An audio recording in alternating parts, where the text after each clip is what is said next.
Hello everyone, स्वागत है आप सभी का। आई होप आप सभी बहुत बढ़िया होंगे। ये हमारे कॉम्प्लेक्स नंबर की थर्ड वीडियो है और इस वीडियो में हम कॉम्प्लेक्स नंबर्स के क्वेश्चंस करेंगे जो आपके एग्जाम में आए हैं या फिर आ सकते हैं। तो आपको पहले क्वेश्चन को पॉज करना है, सॉल्व करना है, फिर सॉल्यूशन देखना है। ठीक है, पहले आपको पॉज करके सॉल्व करना है खुद। तो बिना किसी तरीके शुरू करते हैं, एक एक करके सॉल्व करिए। फर्स्ट क्वेश्चन देखिए, ओमेगा के बारे में क्वेश्चन है। क्या लिखा हुआ है कि 1 plus omega square plus omega cube plus omega की पावर 4 प्लस ओमेगा की पावर 5 एंड सो ऑन, कहाँ तक? ओमेगा की पावर 100 तक। हमें इसकी वैल्यू निकालना है। तो देखिए, 1 प्लस ओमेगा स्क्वायर, इसकी वैल्यू तो 0 होती है। उसके बाद ओमेगा क्यूब होता है 1, ओमेगा की पावर 4 इसे हम ओमेगा लिख सकते हैं, और ओमेगा की पावर 5 इसे हम ओमेगा स्क्वायर लिख सकते हैं। तो इसकी वैल्यू फिर से 0 होगी। और उसके बाद जो नेक्स्ट 3 टर्म्स आएंगी उसका आंसर भी 0 आएगा। तो ऐसे 3 टर्म्स 0 होते जाएंगी। कहाँ तक? तो देखिए, शुरुआत हो रही है ओमेगा की पावर 0 से और 3 टर्म्स 0 हो रही हैं। तो कहाँ तक 0 होंगी? ओमेगा की पावर 98 तक, है ना। 3 टर्म्स 0 हो रही हैं और 0 से स्टार्ट हो रहा है, तो 98 तक होगा। क्या क्या बचेगा फिर? तो बचेगा ओमेगा की पावर 99 प्लस ओमेगा की पावर 100। तो इन दोनों को सॉल्व करूँ। ओमेगा की पावर 99 क्या होता है? 1 होता है, और ओमेगा की पावर 100 क्या होता है? ओमेगा। तो इसका आंसर आ गया बी। ओमेगा की पावर को सॉल्व कैसे करते हैं?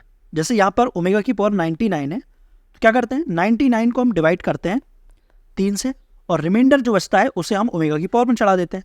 तो रिमाइंडर बच रहा है 0, तो ओमेगा की पावर 0 क्या होगा? 1। इसी तरह 100, जब 100 को डिवाइड करेंगे तो रिमाइंडर बचता है 1, इसलिए यहाँ पर ओमेगा आ गया। ठीक है, ऐसे हमने आयोटा में भी देखा था कि आयोटा की पावर को सॉल्व कैसे करते हैं। हम पावर को डिवाइड करते हैं 4 के साथ, जो रिमाइंडर बचता है उसे हम आयोटा की पावर में चढ़ा देते हैं, है ना। और 4 से डिवाइड क्यों करते हैं? क्योंकि हमें पता है कि आयोटा की पावर 4 इक्वल टू होता है 1। और यहाँ पर ओमेगा में 3 से डिवाइड क्यों करते हैं? क्योंकि ओमेगा क्यूब होता है 1। तो यहाँ पर ओमेगा की पावर 3 इक्वल टू 1 होता है, इसलिए 3 से डिवाइड करते हैं। वहाँ पर आयोटा की पावर 4 इक्वल टू 1 होता है, इसलिए हम 4 से डिवाइड करते हैं। ठीक है, दोनों में कन्फ्यूजन नहीं रखना है। तो इसका आंसर आ गया बी। अब ये देखिए क्वेश्चन, हमें पोलर फॉर्म में चेंज करना है। मतलब डायरेक्ट क्वेश्चन आ जाते हैं कि आपको एक कॉम्प्लेक्स नंबर दिया होगा, उसे पोलर फॉर्म में चेंज करना है। ये क्या दिया हुआ है? -1 माइनस √3 आयोटा, यही दिया हुआ है। पोलर फॉर्म में चेंज करने के लिए हमें आर चाहिए और एंगल चाहिए। क्या हमें आर निकालने की जरूरत है? नहीं, क्योंकि ऑप्शन में आर की वैल्यू सब में सेम दी हुई है। तो डायरेक्ट एंगल निकालो। तो tan अल्फा इक्वल टू होता है मॉड के अंदर b/a। ये क्या है? -√3/-1। तो क्या आ जाएगा? √3, मतलब π/3। और किस क्वाड्रेंट में है? तो -1 माइनस √3, ये है थर्ड क्वाड्रेंट में। और थर्ड क्वाड्रेंट में आंसर किस रूप में आता है? यहाँ पर अल्फा, यहाँ पर माइनस अल्फा, यहाँ पर पाई माइनस अल्फा, यहाँ पर अल्फा माइनस पाई। तो बस कर दो। अल्फा क्या आया? π/3, माइनस पाई करना है, तो -2π/3 आ जाएगा। ऑप्शन नंबर ए, है ना। आर की वैल्यू क्या है? 2, ऐसे ही लिखाएगा ना, 2 cos -2π/3 प्लस आयोटा साइन -2π/3। और cos में तो नेगेटिव गायब हो जाता है और साइन का नेगेटिव अंदर बाहर आ जाता है, तो ये माइनस हो जाएगा। तो इसका आंसर आ जाएगा ए। ठीक है, अब ये क्वेश्चन करिए। ये तो बिना पेन उठाया जाएगा। देखो, 3 + 3 ओमेगा स्क्वायर, इसे हम क्या लिख सकते हैं? 3 कॉमन लेंगे तो 1 + ओमेगा स्क्वायर, और 1 ओमेगा चल रहा है, इसकी होल पावर 6। इसे हम क्या लिख सकते हैं? Minus omega. तो -3 ओमेगा प्लस ओमेगा क्या होगा? -2 ओमेगा, इसकी होल पावर 6। -2 की पावर 6 क्या होता है? 64। ओमेगा की पावर 6 क्या होता है? 1। तो आंसर आ जाएगा 64। तो इसका आंसर है 64। ठीक है, अब यहाँ पर हमें स्क्वायर रूट निकालना है। स्क्वायर रूट कैसे निकालते हैं बताया था ना मैंने आपको। हमें निकालना है स्क्वायर रूट ऑफ 5 + 12 आयोटा। तो इसका आंसर किस फॉर्मेट में आएगा?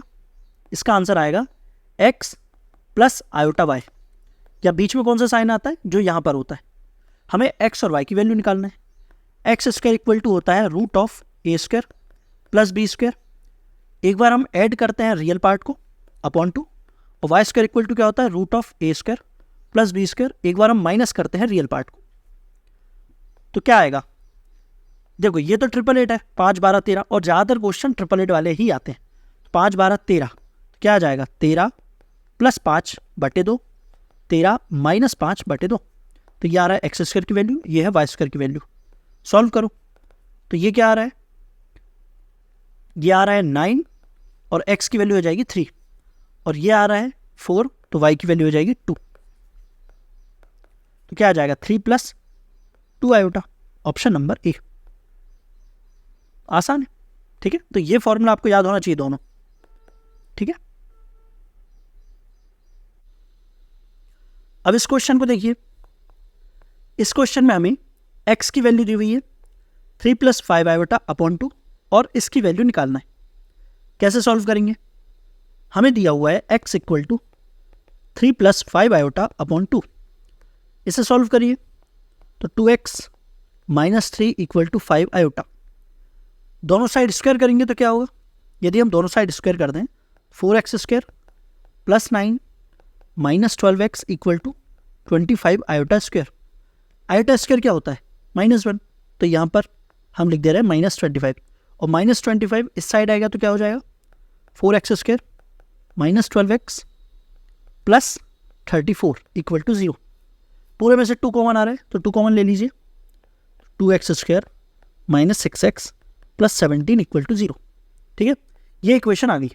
हमें वैल्यू निकालना है इसकी, किसकी वैल्यू निकालना है, 2x³ - 6x² + 17x + 12 = 0।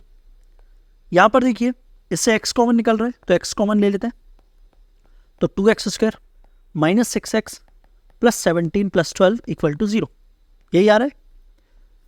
इसकी वैल्यू क्या है, तो इसकी वैल्यू हमने निकाली 0, तो ये तो पूरा 0 हो गया, तो आंसर आ गया हमारा 12, तो क्या आ जाएगा =12, ऑप्शन नंबर सी। समझ आया कैसे सॉल्व किया, आसान है। अब इस क्वेश्चन को पॉज करिए, सॉल्व करिए, ये तो आसान है। आपको इसे सॉल्व करना है रैशनलाइज करके, ए और बी की वैल्यू निकालना है, और फिर a - b इसकी वैल्यू हमें बताना है। a क्या है, तो a है रियल पार्ट, b है इमेजिनरी पार्ट। सॉल्व करिए तो रैशनलाइज करेंगे 3 - 2 iota upon 7 + 4 iota into 7 - 4 iota upon 7 - 4 iota, क्या आ जाएगा 21 - 12 आयोटा -14 आयोटा + 8 आयोटा स्क्वायर, तो ये हो जाएगा -8 अपॉन 49 + 60। ऊपर क्या आ रहा है 28 - 8, 21 - 8 क्या हो जाएगा 13 - 26 आयोटा अपॉन, नीचे क्या आ रहा है, नीचे आ रहा है 65, 13 कॉमन आ रहा है तो 1 - 2 आयोटा अपॉन 5, तो क्या आ गया 1/5 और -2/5, ए और बी की वैल्यू आ गई। हमें a - b निकालना है तो क्या आ जाएगा 3/5, ऑप्शन नंबर सी, ठीक है। अब इस क्वेश्चन को देखिए, इसमें हमें बताना है कि √2e⁻i ये कैसी संख्या है, ये रैशनल नंबर है, ट्रांसडेंटल नंबर है, इरेशनल नंबर है, या इमेजिनरी नंबर है। ये ट्रांसडेंटल नंबर क्या होता है तो ये भी हम देखेंगे, पहले इस क्वेश्चन को करिए। देखो ये लिखा हुआ है √2e⁻i, हमें पता है e⁻i⁻θ ये क्या होता है cos θ + i sin θ, थीटा की जगह पे क्या है पाई, तो e⁻i⁻ क्या हो जाएगा cos π + आयोटा sin π। cos π की वैल्यू होती है -1 और sin π होता है 0, तो इसकी आंसर आ गया, इसका आंसर क्या आ जाएगा -1। किसका आंसर e⁻i⁻π का आंसर, इसमें हमें मल्टीप्लाई करना है √2 का, क्या आ जाएगा -√2। ये कैसी संख्या है, ये है इरेशनल नंबर, तो इसका आंसर आ जाएगा सी, ठीक है। अच्छा यहां पर इस आइडेंटिटी को क्या बोला जाता है, e⁻i⁻θ = cos θ + आयोटा sin θ, इसे बोला जाता है यूलर आइडेंटिटी। और इसी में मैंने आपको बताया था कि e⁻- आयोटा θ इक्वल टू होता है cos θ - आयोटा sin θ, है ना। तो ये दोनों आइडेंटिटी आपको पता होना चाहिए। अब यहाँ पर कुछ रिजल्ट्स हैं जो आपको याद रखना है। यदि हम इन दोनों को ऐड करेंगे तो क्या होगा, ये दोनों तो कट जाएगा, क्या आएगा, तो आएगा 2 cos theta equal to e की पावर आयोटा थीटा प्लस ई की पावर माइनस आयोटा थीटा, और 2 को हम यहाँ ले जा सकते हैं, तो 2 को हम नीचे ले जाते हैं। तो ये आपको याद रखना है, cos थीटा इक्वल टू होता है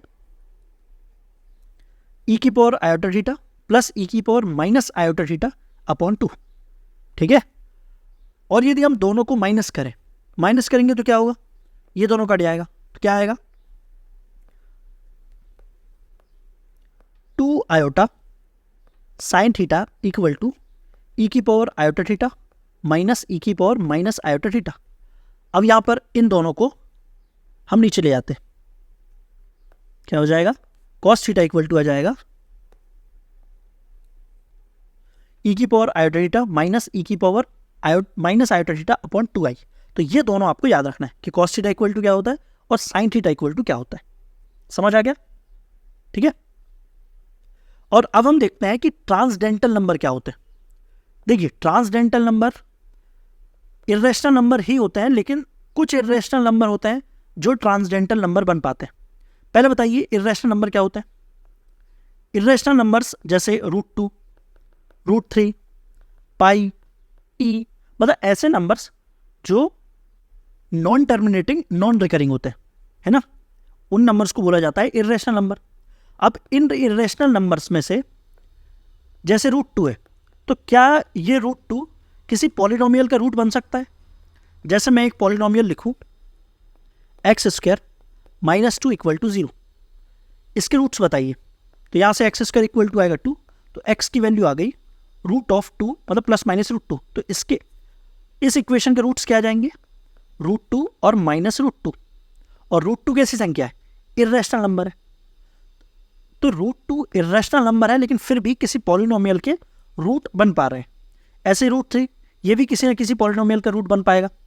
लेकिन कुछ इर्रेशनल नंबर्स ऐसे होते हैं जो किसी भी पॉलिनोमियल के रूट्स नहीं बन पाते, जैसे पाई हो गया या ई हो गया। आप ऐसी कोई भी इक्वेशन नहीं बता सकते जिनके रूट्स पाई हैं या फिर ई है, तो ऐसे नंबर्स को बोला जाता है ट्रांसडेंटल नंबर। तो ट्रांसडेंटल नंबर्स होते इर्रेशनल नंबर ही हैं, लेकिन ऐसे इर्रेशनल नंबर जो किसी भी पॉलिनोमियल के रूट नहीं बन पाते, ठीक है। इर्रेशनल नंबर तो ये भी है, लेकिन ये किसी न किसी पॉलिनोमियल के रूट बन जाते हैं। जैसे ही इस पॉलिनोमियल का रूट √2 बन गया, ऐसे ही x² इक्वल टू 3 हो, तो इसका क्या बन जाएगा, √3। तो √3 किसी न किसी पॉलिनोमियल का रूट बन पाएगा। समझ आ गया ट्रांसडेंटल नंबर क्या होते हैं, ठीक है। अब इस क्वेश्चन को करिए, इंपॉर्टेंट क्वेश्चन है, हमें निकालना है स्क्वायर रूट ऑफ आयोटा। कैसे सॉल्व करेंगे, तो इसे सॉल्व करने की बहुत सी अलग अलग मेथड्स हैं, पर आपको वही मेथड का यूज़ करना है जो मैंने आपको बताया था कि स्क्वायर रूट कैसे निकालते हैं। ये लिखा हुआ है square root of 0 plus iota, इसी फॉर्मेट पे लिखा हुआ है। मतलब यहाँ पर a की वैल्यू है 0 और b की वैल्यू है 1। इसका जो आंसर आएगा वो आएगा x प्लस आयोटा y के रूप में। और यहाँ पर साइन कौन सा आता है, जो यहाँ पर होता है, तो यहाँ पर प्लस है तो यहाँ पर भी प्लस आएगा, ठीक है। अब हमें वैल्यू निकालना है x और y की। x² इक्वल टू होता है √a² प्लस b²। तो a की वैल्यू 0 है, b की वैल्यू 1 है, तो 1²। एक बार हम ऐड करते हैं रियल पार्ट को, और y² इक्वल टू क्या होगा, 1² माइनस 0/2। तो यहाँ से x की वैल्यू आ गई 1/√2, y की वैल्यू आ गई 1/√2, यही है।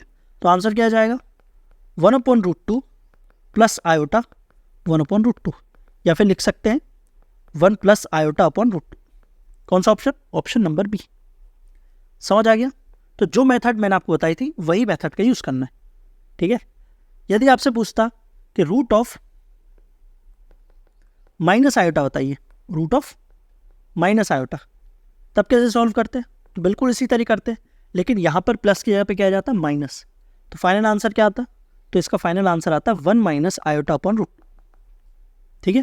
तो ये दोनों आपको डायरेक्ट याद भी कर लो, ये वैल्यू है रूट ऑफ आयोटा की और ये वैल्यू है रूट ऑफ माइनस आयोटा की, ठीक है। ये दोनों वैल्यू आप डायरेक्ट याद भी कर सकते हो। अब यहाँ पर एक वैल्यू और देख लेते हैं कि आयोटा की पावर आयोटा क्या होता है, कैसे निकालेंगे। तो देखिए, आयोटा एक कॉम्प्लेक्स नंबर है, तो इस आयोटा को आप चेंज करो पोलर फॉर्म में, और पोलर फॉर्म में चेंज करने के लिए हमें चाहिए आर और एंगल। आर क्या आ रहा है, तो आर तो 1 आ रहा है। एंगल क्या आएगा, तो एंगल आएगा π/2।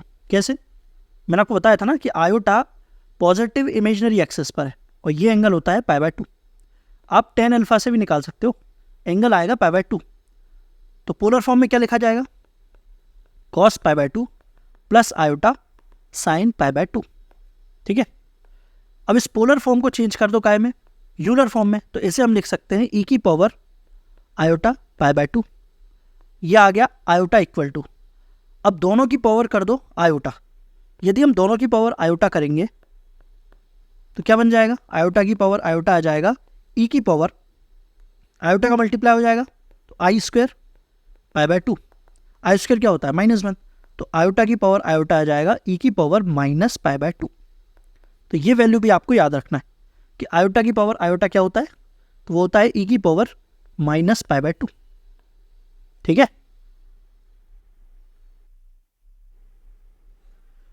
अब इस क्वेश्चन को देखिए, इसमें हमें आर्गुमेंट निकालना है इस कॉम्प्लेक्स नंबर का, मतलब प्रिंसिपल आर्गुमेंट निकालना है। तो पहले तो ये चेक कर लिया करो कि ये किस क्वाड्रेंट में है। तो ये किस क्वाड्रेंट में है, -√3 और -1, तो ये है थर्ड क्वाड्रेंट में। थर्ड क्वाड्रेंट में है मतलब आंसर नेगेटिव आएगा, तो या तो आंसर बी है या फिर डी है। ए और बी, ए और सी तो हो नहीं सकता। सॉल्व करते हैं, तो tan अल्फा इक्वल टू आएगा मॉड के अंदर 1/√3 मतलब π/6। अब थर्ड क्वाड्रेंट में, तो थर्ड क्वाड्रेंट में किस टाइप का होता है, अल्फा माइनस अल्फा, ये पाई माइनस अल्फा और अल्फा माइनस पाई, मतलब ये होगा π/6 माइनस पाई, मतलब इसका आंसर आएगा -5π/6। ऑप्शन नंबर इसका आ जाएगा डी। समझ आ गया, इनमें से कोई नहीं, क्योंकि ये थर्ड क्वाड्रेंट में, थर्ड क्वाड्रेंट में आंसर कैसा होता है, अल्फा माइनस पाई के रूप में। तो अल्फा आया हमारा π/6, तो अल्फा माइनस पाई करेंगे तो क्या आएगा, -5π/6। ठीक है, अब ये क्वेश्चन देखिए, इसमें हमें आयोटा की वैल्यू दी हुई है और बताना है इनमें से क्या सही है, क्या सही होगा इसका। तो इसका आंसर आएगा डी, क्योंकि देखिए सारे ऑप्शंस में कॉम्प्लेक्स नंबर को कंपेयर किया गया है कि ये वाला कॉम्प्लेक्स नंबर इससे बड़ा है, ये वाला कॉम्प्लेक्स नंबर इससे बड़ा है, ये कॉम्प्लेक्स नंबर इससे बड़ा है। लेकिन मैंने आपको बताया था ना कि कॉम्प्लेक्स नंबर में हम दो कॉम्प्लेक्स नंबर को कंपेयर नहीं कर सकते कि कौन किससे बड़ा है कौन किससे छोटा है, इसलिए इसका आंसर आएगा डी। ठीक है, तो ऐसे क्वेश्चन भी आ जाते हैं।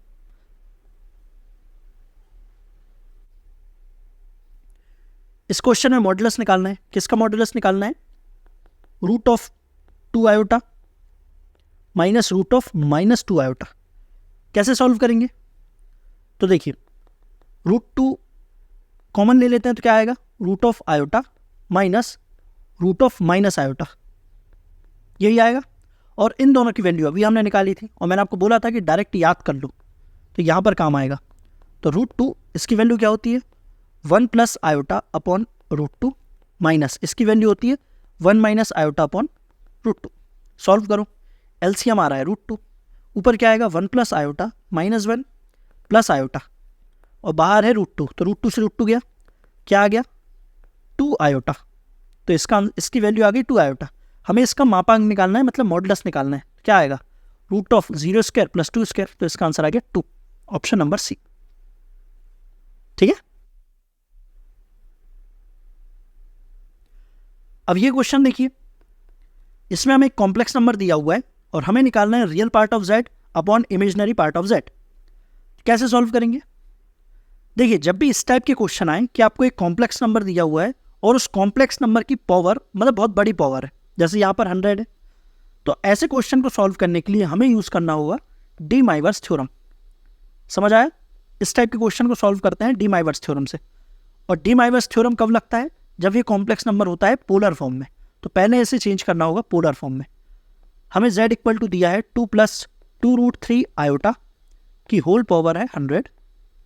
इसे पोलर फॉर्म में चेंज करिए, और पोलर फॉर्म में चेंज करने के लिए हमें चाहिए r और एंगल मतलब अल्फा। r इक्वल टू क्या होगा 4 + 12 मतलब 16, तो r इक्वल टू आ गया 4। एंगल क्या आएगा, तो tan इनवर्स √3 मतलब π/3। और फर्स्ट क्वाड्रेंट में है तो आंसर π/3 होगा। तो पोलर फॉर्म में क्या लिखा जाएगा, z equal to 4 cos π/3 plus iota sine π/3 की होल पावर चल रही है 100।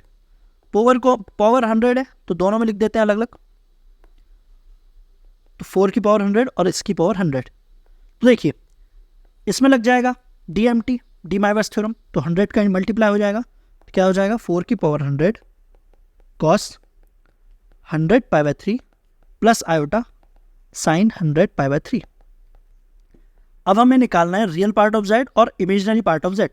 तो रियल पार्ट ऑफ z क्या होगा, तो रियल पार्ट ऑफ z होगा 4 की पावर 100 cos 100 π/3 और इमेजिनरी पार्ट होगा 4 की पावर 100 इंटू साइन 100 π/3। अब डिवाइड कर रहे हैं तो ये तो कट जाएगा, तो इसे आप इग्नोर कर सकते हो। तो क्या आ जाएगा, real part of z upon imaginary part of z, तो ये बन जाएगा cot 100 π/3, है ना। cos अपॉन साइन क्या होता है, cot। अब 100 π/3 इसे हम क्या लिख सकते हैं, तो इसे सॉल्व करने का तरीका मैंने आपको बताया था। 3 का टेबल पढ़िए और 100 के पास क्या आता है 99, तो 3 इंटू 33 होता है 99। तो इसे हम लिख सकते हैं cot 33 पाई प्लस π/3, ऐसा लिख सकते हैं। और 33 पाई ये कहाँ पर आएगा, ये आएगा यहाँ पर, ऑड मल्टीपल है ना पाई का, तो यहाँ पर। तो 33 पाई प्लस मतलब थर्ड क्वाड्रेंट, और थर्ड क्वाड्रेंट में कॉट होता है पॉजिटिव, तो इसका आंसर हो जाएगा cot π/3। cot π/3 मतलब cot π/3, cot 60 क्या होता है 1/√3, तो इसका आंसर हो जाएगा बी। ठीक है, अब इसे देखिए, इस क्वेश्चन को करिए। तो ये वैल्यू किसकी है, 1 प्लस आयोटा अपॉन √3, ये वैल्यू है किसकी, रूट आयोटा की। और 1 माइनस आयोटा अपॉन √3 ये किसकी वैल्यू है, तो ये वैल्यू है रूट ऑफ माइनस आयोटा की। दोनों की पावर है 8 और दोनों को ऐड किया है, इसे हम लिख सकते हैं रूट ऑफ आयोटा का स्क्वायर की होल पावर 4 प्लस इसे हम क्या लिख सकते हैं स्क्वायर की पावर 4। तो ये क्या आ जाएगा, आयोटा की पावर 4 प्लस माइनस आयोटा की पावर 4। आयोटा की पावर 4 क्या होता है 1, और ये भी क्या आ जाएगा 1। ऑप्शन नंबर बी, आसान। अब इस क्वेश्चन को देखिए, इसे आप सॉल्व करोगे, आपको इसकी वैल्यू निकालना है। तो कैसे सॉल्व करोगे, देखिए कॉम्प्लेक्स नंबर की पावर दी हुई है, तो यहाँ पर यूज़ होगा किसका, डी माइवर्स थ्योरम का। तो पहले आपको इन दोनों को चेंज करना होगा पोलर फॉर्म में। पोलर फॉर्म में चेंज करने के बाद डी माइवर्स थ्योरम लगाओगे, फिर सॉल्व करोगे। ठीक है, मैं इसका आंसर बता दे रहा हूँ कि इसका आंसर आएगा सी। सॉल्व आपको करना है। अब ये देखिए, इसमें आपको आर्ग्यूमेंट निकालना है। तो ये क्वेश्चन तो हालांकि बिना पेन चलाए हो जाएगा, क्योंकि पहले आप चेक कर लिया करो कि किस क्वाड्रेंट में है। तो ये है थर्ड क्वाड्रेंट में, और थर्ड क्वाड्रेंट में एंगल होता है नेगेटिव, है ना। तो कौन सा ऑप्शन नेगेटिव में, सिर्फ सी ऑप्शन नेगेटिव है, तो इसका आंसर सी आ जाएगा। बाकी आप इसे सॉल्व करके भी देख सकते हो। सॉल्व करोगे अल्फ़ा आएगा, फिर अल्फ़ा किस फॉर्मेट में आपको आंसर देना होगा आर्गुमेंट का, pi minus alpha, sorry alpha minus pi के रूप में, अल्फ़ा माइनस पाई के रूप में। तो आपका आंसर नेगेटिव आएगा। ठीक है, तो इसलिए इसका आंसर है सी। अब इस क्वेश्चन को देखिए, इसमें हमें इसकी वैल्यू निकालना है। क्या दिया हुआ है, summation of n equal to 1 to 13 i की पावर n प्लस आयोटा की पावर n प्लस 1। मतलब ये क्वेश्चन आयोटा की पावर पर है। कैसे सॉल्व करेंगे, हमें इन सब का सम निकालना है। n की पावर रखते जाना है, n की वैल्यू रखेंगे 1 से लेकर 13 तक, और उन सब का सम निकालना है। तो क्या आ जाएगा, जब n की वैल्यू 1 रखेंगे तो क्या आएगा, आयोटा प्लस आयोटा की पावर 2, फिर n की वैल्यू 2 रखेंगे तो क्या आएगा, iota square plus iota cube, फिर n की वैल्यू 3 रखेंगे तो क्या आएगा, आयोटा क्यूब प्लस आयोटा की power 4, and so on. Last में n की वैल्यू हम रखेंगे 13, तो क्या आएगा, आयोटा की पावर 13 प्लस आयोटा की पावर 14, यही आएगा। तो यहाँ पर आप देख रहे हैं कि आयोटा स्क्वायर 2 बार आ रहा है, आयोटा क्यूब 2 बार आ रहा है, आयोटा की पावर 4 2 बार आएगा, और लास्ट में आयोटा की पावर 13 ये भी 2 बार आएगा। तो इसे हम लिख सकते हैं आयोटा प्लस आयोटा की पावर 14 प्लस 2 कॉमन ले लेते हैं, iota square iota cube and so on, कहाँ तक, आयोटा की पावर 13 तक। अब इसे आगे कैसे सॉल्व करेंगे, तो देखिए आयोटा के बारे में हमें ये प्रॉपर्टी पता है कि आयोटा की जो पावर होती है लगातार 4 पावर को जोड़ा जाए, आयोटा की पावर n प्लस आयोटा की power n plus 1, n+2 n+3 इन सभी को जोड़ा जाए 4 पावर लगातार को तो उसकी वैल्यू होती है 0। तो यहाँ पर देखिए आयोटा स्क्वायर क्यूब 4 फिर 5 आएगी तो इनकी वैल्यू 0 हो जाएगी। फिर उसके बाद जो लगातार 4 आएगा उसकी वैल्यू 0 हो जाएगी और फिर लगातार जो 4 आएंगे उनकी वैल्यू 0 हो जाएगी। तो क्या ये 4 के ग्रुप में है? चेक कर लो ना, 2 से स्टार्ट है, 2 3 4 5 6 7 8 9 10 11 12 13, मतलब 4 के ग्रुप में 13 तक है ना, मतलब इन सभी की वैल्यू हो रही है 0। इसकी वैल्यू भी 0, इसकी वैल्यू भी 0, इसकी वैल्यू भी 0। लगातार 4 पावर वाले जो आयोटा होते हैं उनकी वैल्यू 0 होती है। तो ये पूरा हो गया 0। तो क्या बचेगा? आयोटा प्लस आयोटा की पावर 14। आयोटा की पावर 14 को क्या लिख सकते हैं? 4 से डिवाइड करने पर रिमाइंडर बच रहा है 2।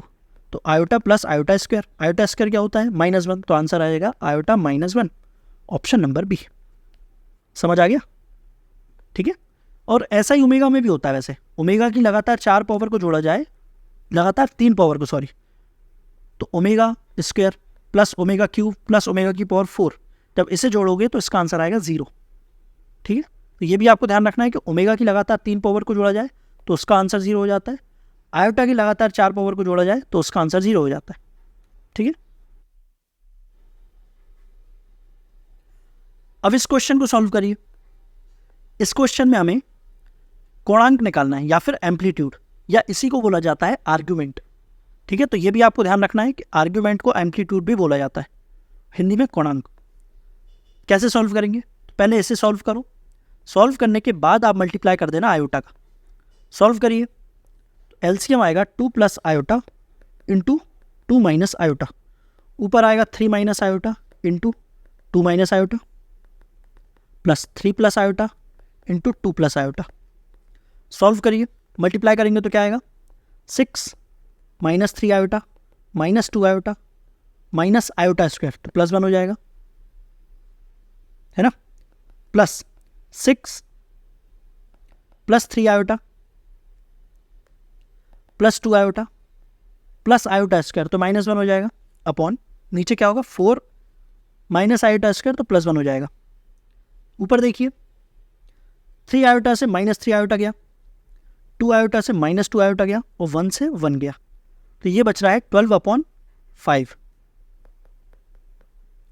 12/5, तो इसका आंसर आ गया 12/5 और बाहर है आयोटा, मल्टीप्लाई कर दो 12/5 आयोटा। अब इसका हमें निकालना है आर्ग्यूमेंट।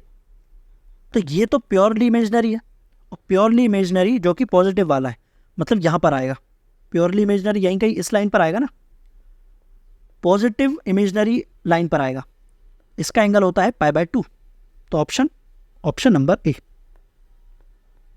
समझ आ गया? ठीक है। अब इस क्वेश्चन को करिए, हमें स्क्वायर रूट निकालना है। तो इसका आंसर किस फॉर्मेट में आएगा? +- x, बीच में क्या साइन है? माइनस आयोटा y, x और y की वैल्यू निकाल लो। देखिए 888 के रूप में आया हुआ है, 7 24 25, कैसे लिखाएगा? 25। एक बार हम एक बार हम प्लस करेंगे -7 को अपॉन 2, और एक बार हम माइनस करेंगे -7 को अपॉन 2। ये वैल्यू आएगी x² की, ये वैल्यू आएगी y² की। तो यहां से क्या आ रहा है? यहां से आ रहा है 9, मतलब x की वैल्यू 3। तो x की वैल्यू 3 किस में दी हुई है? a में, d में भी दी हुई है, लेकिन बीच में इसमें प्लस है, हमें बीच में माइनस चाहिए, तो इसका आंसर आ जाएगा ए। ठीक है, पूरा सॉल्व करने की जरूरत नहीं है। यहीं पर आप चेक कर सकते थे कि आंसर में बीच में आएगा नेगेटिव, तो किस में नेगेटिव है? इसमें और इसमें। बस हमने x निकाल लिया, x आ गया 3, तो इसका आंसर आ गया ए। ठीक है। अब इस क्वेश्चन को करिए, इसमें भी आपको आर्ग्यूमेंट निकालना है, तो इसे आप सॉल्व करना। ठीक है, इसे सॉल्व करना a + IB के फॉर्म में, फिर आर्ग्यूमेंट निकालना। ये कैसे सॉल्व होगा? तो देखिए ऊपर जो लिखा हुआ है उसे हम पहले यूलर फॉर्म में चेंज करते हैं। तो हमने लिखा e⁻i θ1, नीचे क्या लिखा हुआ है? e⁻i θ2, यूलर फॉर्म में लिख सकते हैं ना। इसे हम कैसे लिख सकते हैं? e⁻i θ1 minus i θ2, iota common ले लो, तो e⁻i θ1 माइनस θ2 लिख सकते हैं। इसे वापस पोलर फॉर्म में लिख दो, क्या आ जाएगा? cos θ1 minus θ2 plus iota sine θ1 minus θ2। कौन सा ऑप्शन? Option number B. आसान है ना? अब इस क्वेश्चन को करिए। जब भी इस टाइप के क्वेश्चन आए कि आपको इस फॉर्मेट पे क्वेश्चन दिया हुआ है कि आपको वैल्यू निकालना है z+3 इंटू z⁻+3, जब भी इस टाइप के क्वेश्चन आए तो z क्या है? z एक कॉम्प्लेक्स नंबर है, तो आपको एक कॉम्प्लेक्स नंबर मान लेना है। तो हमने मान लिया कि z equal to x plus i y है। अब z equal to x plus i y है तो z बार क्या होगा? x minus i y. तो वैल्यू रख दो। तो z की वैल्यू रखेंगे तो क्या आएगा? x plus i Y plus 3 और z बार की value x minus i Y plus 3। अब देखिए, अब यहाँ पर हम इसे लिख सकते हैं x plus 3 plus i y और यहाँ पर लिख सकते हैं x plus 3 minus i y. तो ये चेंज हो गया a plus b a minus b में। तो क्या आ जाएगा? a square minus b square. तो लिख दो x प्लस 3 का whole square minus iota y का होल स्क्वायर। अब आयोटा का स्क्वायर क्या होता है? -1। तो यहाँ पर मैं डायरेक्ट लिख दे रहा हूँ, क्या लिख सकते हैं इसे? -1 होगा तो प्लस बच जाएगा और यहाँ पर वाई स्क्वायर आ जाएगा। ठीक है। अब देखिए, कुछ देर के लिए मान लीजिए इसे मान लीजिए a, इसे मान लीजिए b। तो ये किस फॉर्मेट में है? ए स्क्वायर प्लस बी स्क्वायर के फॉर्मेट में। ठीक है। अब यहाँ पर देखिए, यदि ये कॉम्प्लेक्स नंबर है a plus i y i b, a plus i b, यदि मैं बोलूँ कि इसका मॉडुलस निकालिए तो मॉडुलस क्या आएगा? Root of a square plus B square. और यदि मॉडुलस का होल स्क्वायर कर दो तो क्या आएगा? तो आएगा रूट हट जाएगा, तो ए स्क्वायर प्लस बी स्क्वायर आएगा। मतलब हम इसे क्या लिख सकते हैं? इसे हम लिख सकते हैं ए स्क्वायर प्लस बी स्क्वायर लिख सकते हैं। तो बस यहाँ पर भी इसी को कंपेयर करो। जब इसे हम लिख सकते हैं ये, तो इसे क्या लिख सकते हैं? इसे क्या लिखा जा सकता है? तो यहाँ लिख रहा हूँ मैं, इसे हम लिख सकते हैं modulus x plus 3 plus Y का whole square, sorry I Y का होल स्क्वायर लिख सकते हैं ना, क्योंकि यहाँ पर क्या है? ए स्क्वायर प्लस बी स्क्वायर।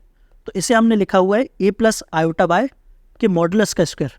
तो इसे भी हम लिख सकते हैं x plus 3 plus iota Y का होल स्क्वायर। अब यहाँ पर लिखा हुआ है x प्लस आयोटा वाई, तो ये हमने क्या माना था? ये हमने माना था z। तो इसे z लिख दो। तो z प्लस 3 के मॉडुलस का होल स्क्वायर। ऑप्शन चेक कर लो, ऑप्शन नंबर ए। समझ आ गया कैसे किया? इसके बाद हमने क्या किया, समझ आया ना? हमने क्या किया, जैसे मान लीजिए कॉम्प्लेक्स नंबर है a प्लस आई बी, यदि हमें इसके मॉडुलस का स्क्वायर निकालना है तो कैसे निकलेगा? इसका मॉडुलस और उसका होल स्क्वायर, मतलब इसे हम लिख सकते हैं ए स्क्वायर प्लस बी स्क्वायर। बस यहाँ पर हमने ये कंपेयर कर लिया, ये a है ये b है, तो इसे हम क्या लिख सकते हैं? a प्लस आयोटा बी के फॉर्मेट में लिख सकते हैं। a है क्या? x प्लस 3 और b है y, तो आयोटा y आ गया। और x प्लस आयोटा y ये हमने माना हुआ है z, तो ये आ गया z प्लस 3 के मॉडुलस का स्क्वायर। ठीक है।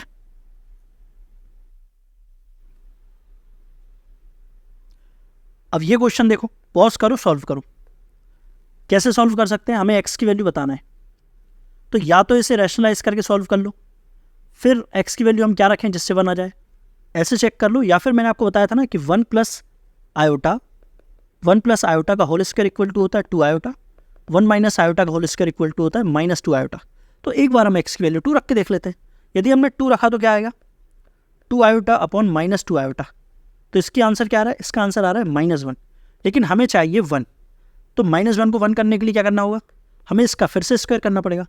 मतलब हमें x की वैल्यू 2 ना मानकर 4 मानना पड़ेगा, है ना? हम 2 नहीं मान सकते, क्योंकि 2 माना तो -1 आ रहा है, लेकिन हमें 1 चाहिए, मतलब हमें 4 मानना पड़ेगा। तो x की वैल्यू 4 आएगी या 4 का मल्टीपल आएगा। तो कौन सा ऑप्शन है? तो ऑप्शन नंबर बी। समझ आ गया?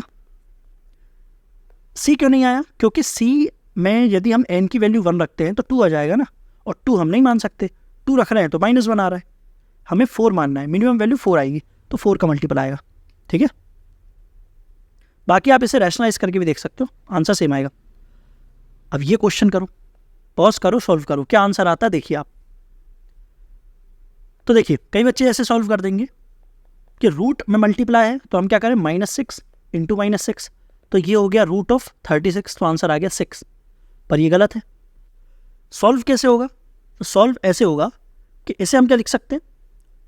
ये लिखा हुआ है root of -6 into root of -6, इसे हम लिख सकते हैं रूट ऑफ 6 आयोटा, और इसे हम लिख सकते हैं रूट ऑफ 6 आयोटा। ये मल्टीप्लाई में क्या आ जाएगा? 6 आयोटा स्क्वायर तो इसका आंसर आएगा -6। तो ऑप्शन नंबर बी। समझ आ गया? तो इसे ऐसे सॉल्व मत कर देना, सॉल्व ऐसे होगा। क्लियर? बढ़े आगे। अब ये क्वेश्चन करो, पॉज करो, सॉल्व करो। इस टाइप के क्वेश्चन मैंने आपको कराए थे कि जब भी आपको क्वेश्चन में ऐसा दिया हो modulus of beta equal to 1, अब बीटा की जगह कुछ भी हो सकता है, यहाँ पर बीटा दिया हुआ है, तो इसका क्या मतलब होता है? इसका मतलब होता है बीटा इंटू बीटा के ऊपर बार इक्वल टू 1, मतलब कॉन्जुगेट, यही होता है। तो इसका यूज़ होगा इसे सॉल्व करने में। यहाँ पे लिखा हुआ है modulus of beta minus alpha upon 1 minus alpha के ऊपर बार इंटू बीटा। कैसे सॉल्व करेंगे? तो हम क्या करते हैं, 1 की जगह पर रख देते हैं बीटा इंटू बीटा बार। ऐसा करने से क्या होगा, यदि हम ऐसा करते हैं तो क्या हो जाएगा, beta into beta bar minus alpha bar into beta, यही आएगा। अब नीचे देखिए, इसमें से बीटा कॉमन आ सकता है, तो बीटा कॉमन ले लेते हैं। तो beta minus alpha upon beta common लिया, तो बीटा बार माइनस अल्फा बार का पूरे का है मॉडुलस, मॉड। देखिए मॉड की प्रॉपर्टी क्या है? मॉड की प्रॉपर्टी है कि वो डिस्ट्रीब्यूटिव होता है, किसमें? मल्टीप्लाई में और डिवाइड में। तो डिस्ट्रीब्यूट हो जाएगा, तो सभी में डिस्ट्रीब्यूट कर दो, क्योंकि सब डिवाइड में है या फिर मल्टीप्लाई में है। क्या आ जाएगा, modulus of beta minus alpha upon modulus of beta modulus of beta bar minus alpha बार। ठीक है। और कॉन्जुगेट की प्रॉपर्टी क्या थी? कि कॉन्जुगेट की प्रॉपर्टी ये थी कि कॉन्जुगेट में जो बार होता है वो या तो दोनों में अलग अलग हो या फिर एक साथ लगा सकते हैं, बताया था ना। क्योंकि जो बार होता है वो प्लस में, माइनस में, मल्टीप्लाई, डिवाइड में, सब में डिस्ट्रीब्यूटिव होता है। अब डिस्ट्रीब्यूट होगा तो मर्ज भी हो जाएगा, तो इन दोनों में हम एक साथ भी लगा सकते हैं। और ये प्रॉपर्टी भी पड़ी थी कि मॉडुलस ऑफ जेड निकालो या फिर मॉडुलस ऑफ जेड बार निकालो, या माइनस जेड का मॉडुलस निकालो या फिर माइनस जेड के बार का मॉडुलस निकालो, सबकी वैल्यू सेम आएगी। इसका मतलब है कि इसकी वैल्यू और इसकी वैल्यू सेम है, तो ये दोनों कट जाएगा। आंसर क्या आ जाएगा, 1 अपॉन बीटा का मॉडुलस, और बीटा मॉडुलस क्या दिया हुआ 1, तो आंसर आ गया 1। समझ आ गया? वो तो मैं आपको समझा रहा हूँ, इसलिए एक एक स्टेप नीचे आ रहा हूँ, वरना आप यहीं पर देख सकते थे ना कि हाँ मॉडुलस, मॉड जो है वो सभी में डिस्ट्रीब्यूट होगा, तो ये दोनों सेम हो जाएंगे। और ये भी है ना डिस्ट्रीब्यूट होता है, ये दोनों, ये कट जाएगा, बचेगा सिर्फ मॉड बीटा, मॉड बीटा, और इसकी वैल्यू 1 दी हुई है ना। वो तो मैं समझा रहा हूँ, इसलिए एक एक करके बता रहा हूँ। क्लियर?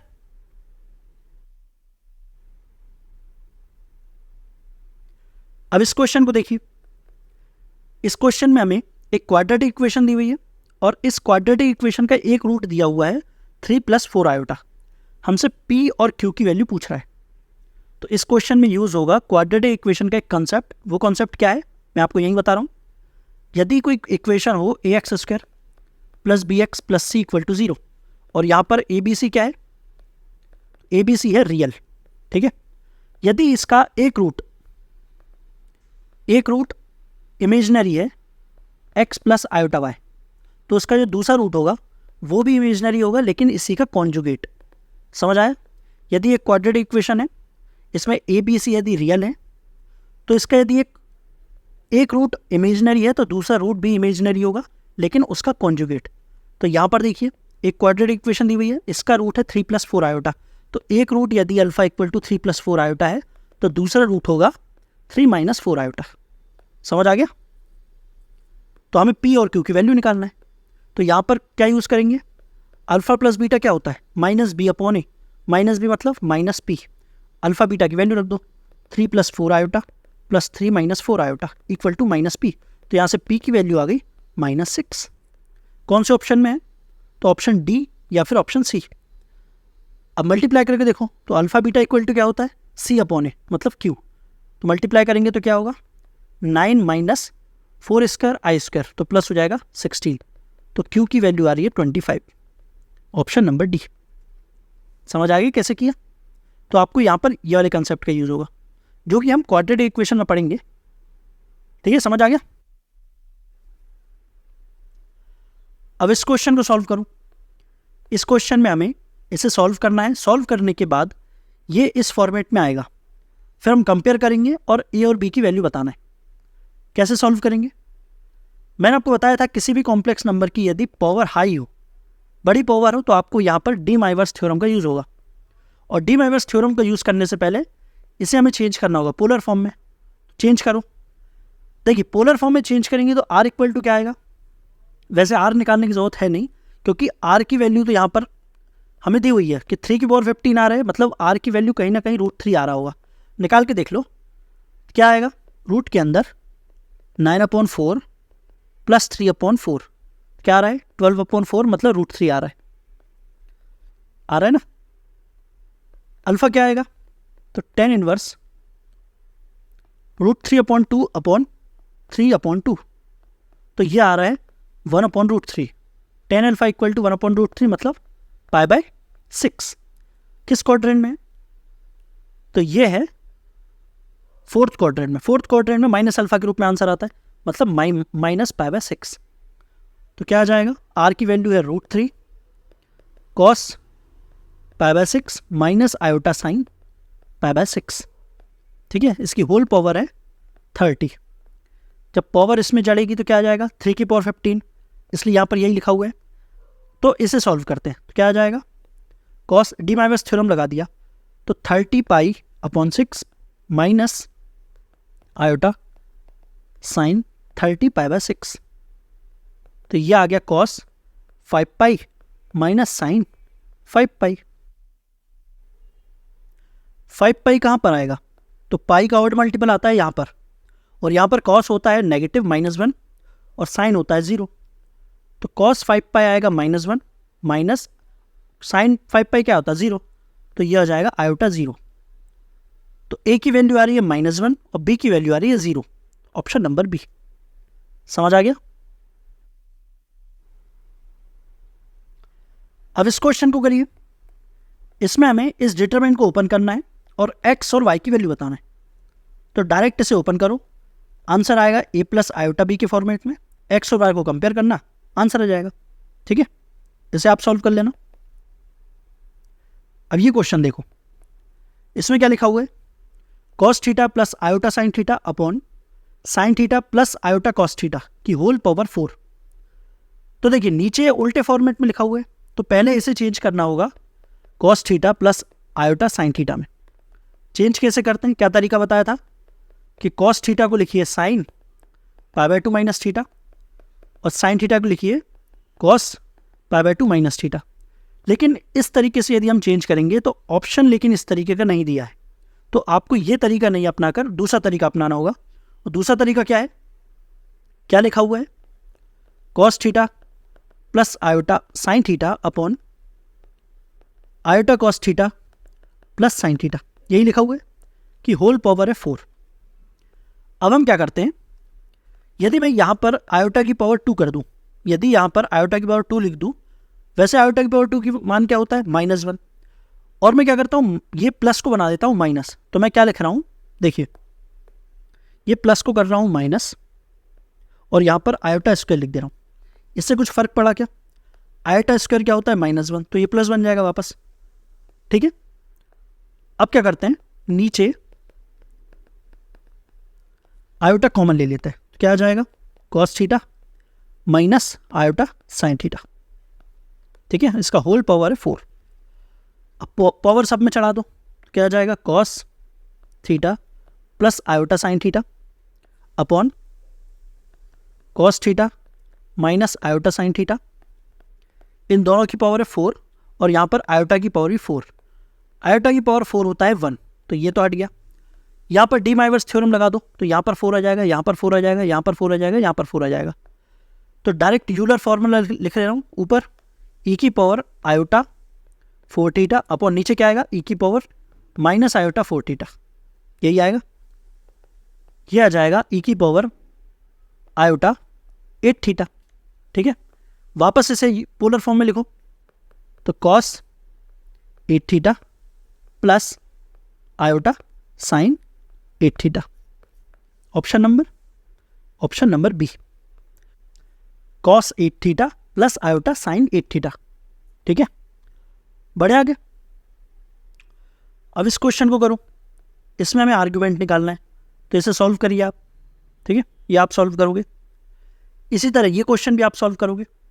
सॉल्व कैसे करना है, पहले इसे चेंज करना पोलर फॉर्म में, क्योंकि देखिए पावर हाई है, मतलब यहाँ पर यूज़ होगा किसका, यहाँ पर यूज़ होगा डी माइवर्स थ्योरम का।